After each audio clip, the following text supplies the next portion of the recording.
Bonjour à tous, la séquence d'aujourd'hui portera sur une récupération analytique, donc sur une phase qui s'étale du J21 à J45. J21 a une cicatrisation cutanée qui est quasiment acquise, l'ablation des agrafes a été réalisée. On a un œdème qui est beaucoup moins présent, on a un genou qui tend à être sec. On va récupérer les amplitudes articulaires pour tendre progressivement vers 120 degrés de flexion et surtout un zéro en extension. On va marcher sans canne, ablation des cannes, et on va intensifier la récupération musculaire. Alors là où ça va être intéressant, c'est qu'on va pouvoir commencer à travailler sur une contraction en chaîne ouverte au niveau du quadriceps en isométrie à 0 degré, mais on va surtout pouvoir intensifier le travail en bipodal, en chaîne fermée, sur du travail de renforcement musculaire et initiation à la proprioception. L'intérêt pour cela, c'est qu'on va pouvoir s'intéresser aux muscles de la hanche, aux muscles stabilisateurs de la hanche, notamment le moyen fessier.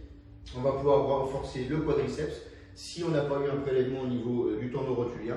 Et au niveau des ischio-jambiers, on va pouvoir travailler sur du renforcement musculaire, débuter les étirements si ça a été une greffe au niveau du tendon rotulien, si ça a été une greffe au niveau des ischio-jambiers, donc avec une technique en DIDT ou un TLS. Il va falloir qu'on attende encore quelques semaines pour pouvoir mettre en tension. Il est important également de penser à renforcer les gastrocnémiens qui participent à la flexion du genou et également une bonne stabilité du genou en activité.